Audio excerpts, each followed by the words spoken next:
आज हम एक ऐसी कहानी की परतों को खोलेंगे जो एक सदी से भी ज्यादा पुरानी है। सोचिए, एक जमीन, उस पर दो दावे और ऐसे सवाल जिनका जवाब आज तक नहीं मिला। जी हां, हम बात कर रहे हैं इजराइल फिलिस्तीन संघर्ष की। ये सवाल सच कहूं तो पीढ़ियों से गूंज रहा है। आखिर ऐसा क्या है जमीन के छोटे से टुकड़े में कि ये दुनिया के सबसे उलझे हुए सबसे मुश्किल विवादों में से एक बन गया है। इसका जवाब ढूंढने के लिए ना हमें समय में थोड़ा पीछे चलना होगा। देखिए, इस पूरी कहानी के केंद्र में ना दो लोगों की अपनी अपनी दास्तां हैं। एक तरफ है इजरायली, जिनके लिए ये जमीन सिर्फ जमीन नहीं बल्कि उनके पुरखों की विरासत है। एक ऐसा घर जो उन्हें सदियों के इंतजार और उत्पीड़न के बाद मिला। और फिर दूसरी तरफ हैं फिलिस्तीनी। उनके लिए ये उनकी जन्मभूमि है, वो जगह जहां उनकी जड़ें सदियों से हमेशा से रही हैं। दोनों के अपने अपने दावे हैं और दोनों ही बहुत गहरे हैं। और शायद यही यही संघर्ष की सबसे बड़ी पहेली है।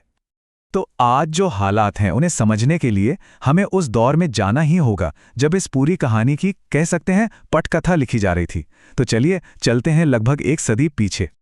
जरा सोचिए, एक ऐसा वक्त था जब इस जमीन की हवा में तनाव नहीं बल्कि अलग अलग संस्कृतियों की मिलीजुली महक थी। ये ऑटोमन साम्राज्य का दौर था।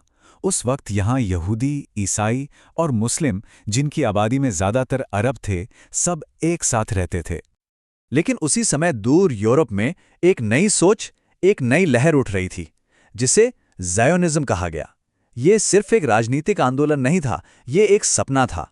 एक सपना दुनिया भर में बिखरे यहूदी लोगों को उनकी ऐतिहासिक, उनकी पैतृक भूमि पर वापस लाकर एक सुरक्षित घर देने का। और इसी सपने की कशिश ने हजारों यहूदियों को इस जमीन की ओर खींचना शुरू कर दिया। फिर आया पहला विश्व युद्ध और इसने तो दुनिया का नक्शा ही बदल दिया।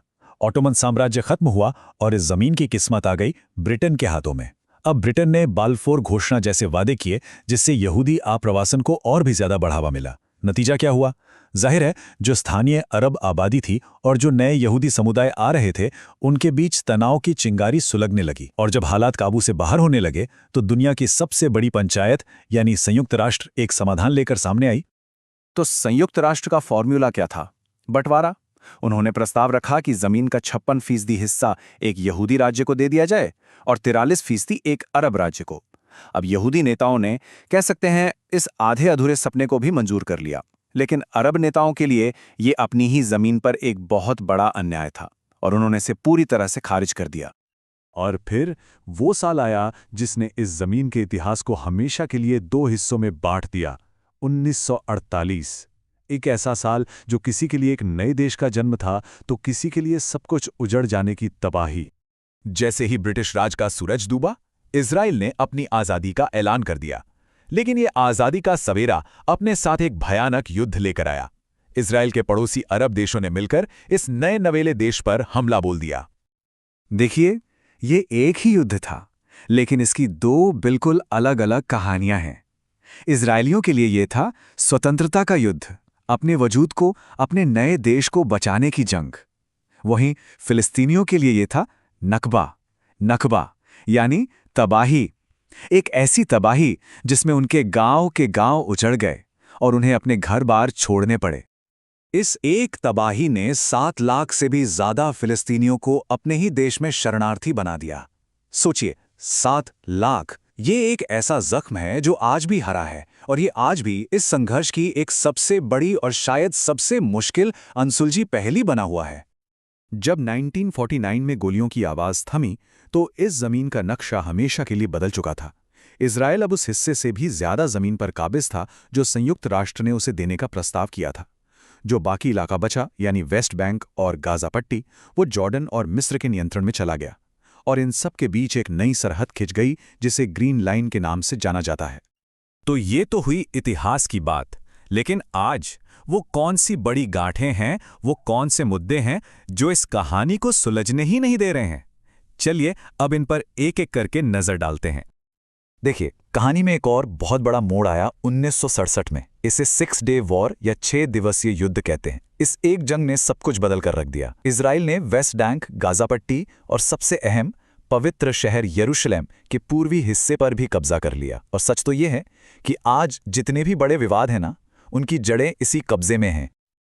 आज अगर हम शांति की बात करें तो इसके रास्ते में 4 बहुत बड़े रोड़े हैं, 4 बड़े मुद्दे, और जब तक ये नहीं हटते तब तक मंजिल तक पहुंचना लगभग नामुमकिन है। तो चलिए एक एक करके इन मुद्दों को समझते हैं। तो पहला मुद्दा है सीमाएं, बॉर्डर्स। फिलिस्तीनी चाहते हैं कि उनका जो भविष्य का देश बने उसकी सीमाएं वही हों जो 1967 के युद्ध से पहले थीं, यानी वही ग्रीन लाइन। लेकिन इजराइल अपनी सुरक्षा की जरूरतों का हवाला देकर इस पर राजी नहीं होता। दूसरा और शायद सबसे विवादास्पद मुद्दा है इजरायली बस्तियां। ये वो नए शहर और समुदाय हैं जो इजराइल ने कब्जे वाले इलाकों यानी वेस्ट बैंक और पूर्वी यरूशलेम में बनाए हैं।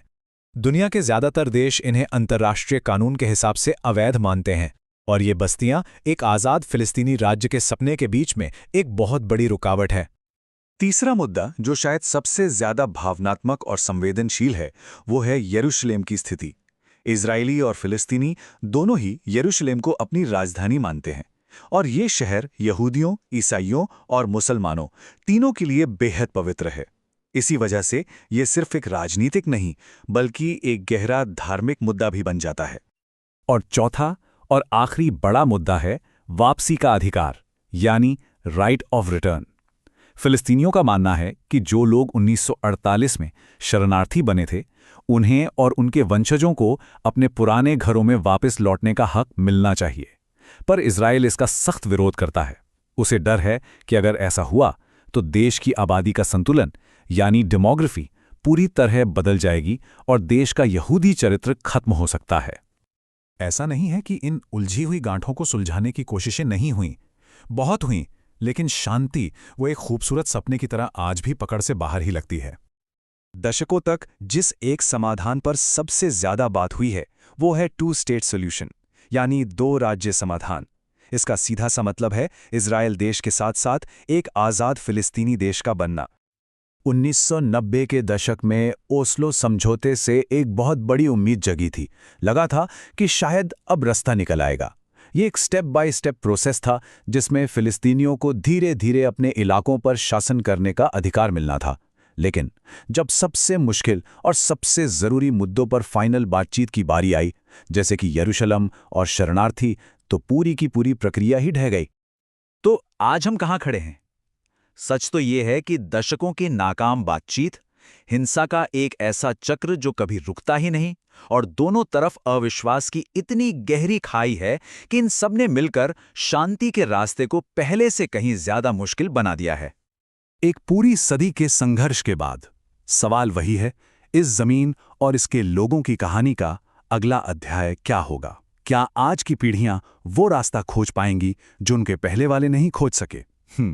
इसका जवाब तो शायद सिर्फ आने वाला वक्त ही देगा। इस बेहद जटिल और जरूरी कहानी को समझने की इस कोशिश में हमारे साथ शामिल होने के लिए बहुत बहुत शुक्रिया।